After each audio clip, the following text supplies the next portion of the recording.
The Joker is possibly the most famous supervillain on the planet, and possibly the most evil. And some of the worst things that he has done haven't always been to civilians. Some of the most abhorrent things that he has done have been to the Bat family, which is not surprising since he is obsessed with Batman. And this video is going to go over the worst 5 things that the Joker has done to the Bat family. Number 5. Killed Batman and Catwoman. In the TV show Batman the Brave and the Bold, we see Bruce Wayne's future, in which he believes that the Joker has died, and so he retires from superhero life, giving the mantle of Batman to Dick Grayson.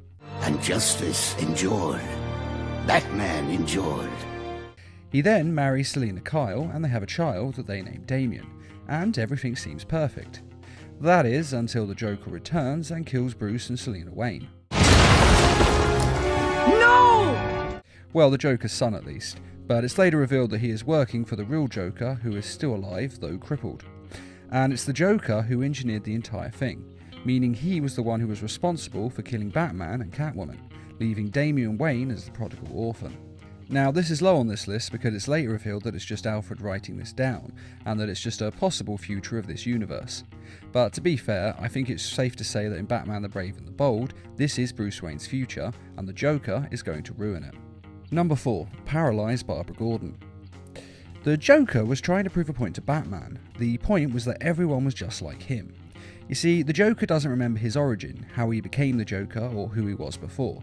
Sometimes he remembers bits of it, but all he really knows for sure is that he was a perfectly normal person, and then something happened, something horrific, that destroyed his mind and his sanity and turned him into the Joker.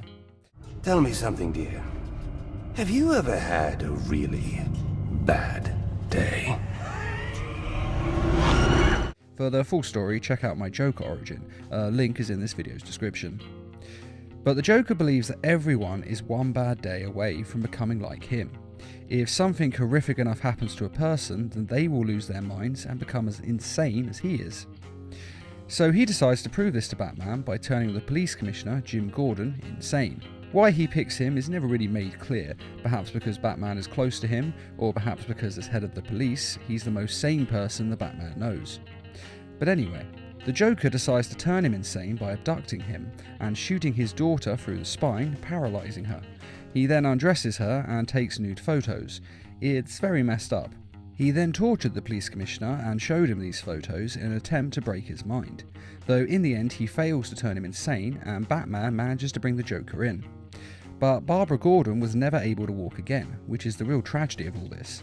And the Joker wasn't even trying to hurt her, he just shot her to annoy her father. It's cruel beyond words.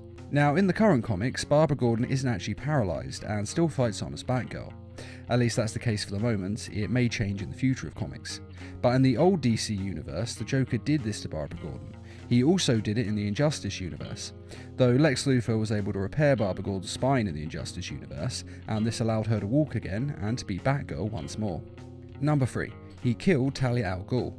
Batman has had a lot of loves over the years, and I do mean a lot. But throughout it all, there have only ever really been 2 contenders for his heart, and they are Catwoman and Talia al Ghul, the only 2 women that he has ever truly loved. Even Ra's al Ghul recognises how much he loves his daughter, and he knows Batman almost better than anyone. You will kill me. You will lead the League of Assassins, because if you do not join us, I will kill the only person you have ever loved. This wasn't part of the plan. Now, in the video game Batman Arkham City, a lot happens in the campaign. The Joker is dying from poison in his blood, poison which he puts in Batman and ships out to hospitals all over in order to motivate Batman to find the cure to his illness. Where is the cure? Who has it? I had our cold-hearted friend Mr. Freeze making it, but he's gone dark on me. I'll find him. I beg you. And it works. Batman has to hunt down the cure throughout the game, though he of course only wants it for himself and the other victims. But the Joker kidnaps Talia al Ghul and tells Batman that she is dead unless he gives him the cure. Talia's response to this is to break free of his grip and kill the Joker.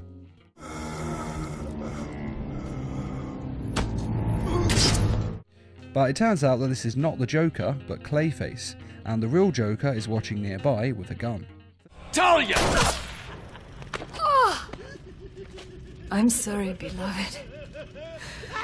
I didn't know. For some reason, Ra's al Ghul never uses his Lazarus pits to resurrect his daughter, though it is true that only Ra's al Ghul has ever been allowed to use them.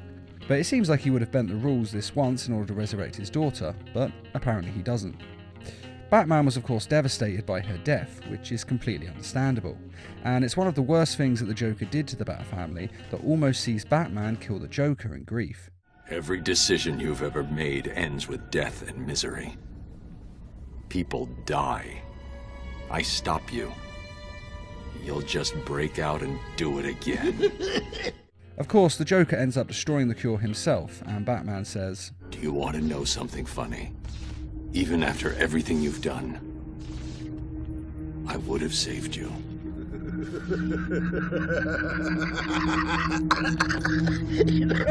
That actually is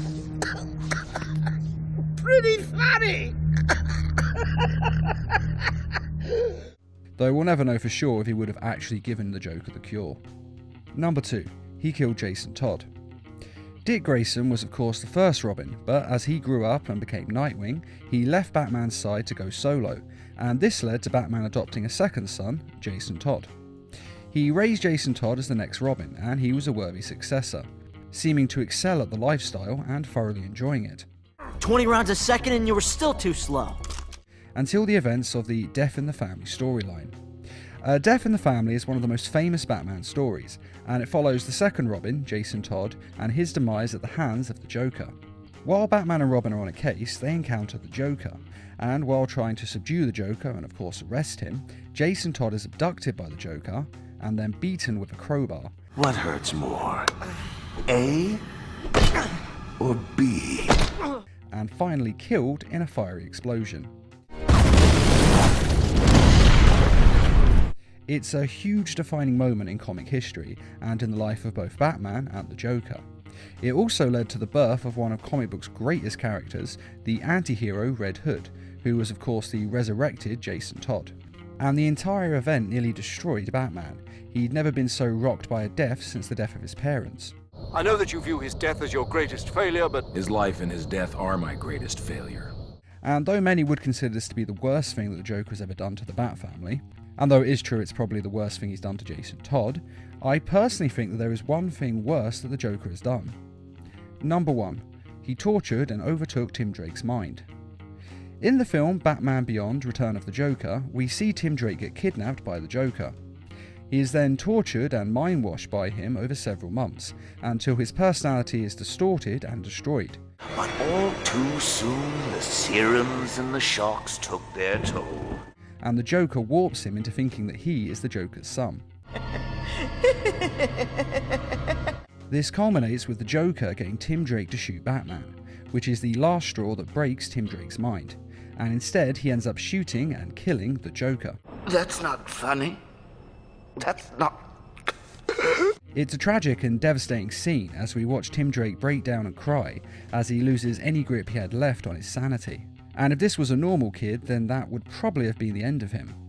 But Tim Drake is a superhero, and as such, he's made of stronger stuff than a normal human. We had a trusted friend, Dr. Leslie Tompkins.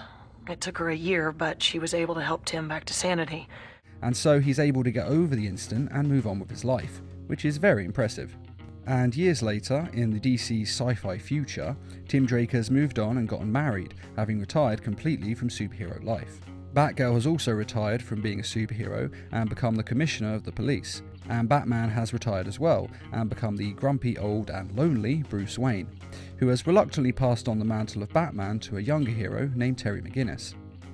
And in this future, the Joker has been gone since the night Tim Drake shot him, until one night at a Wayne business function, he's suddenly not dead. Hello, Gotham. Joker's back in town.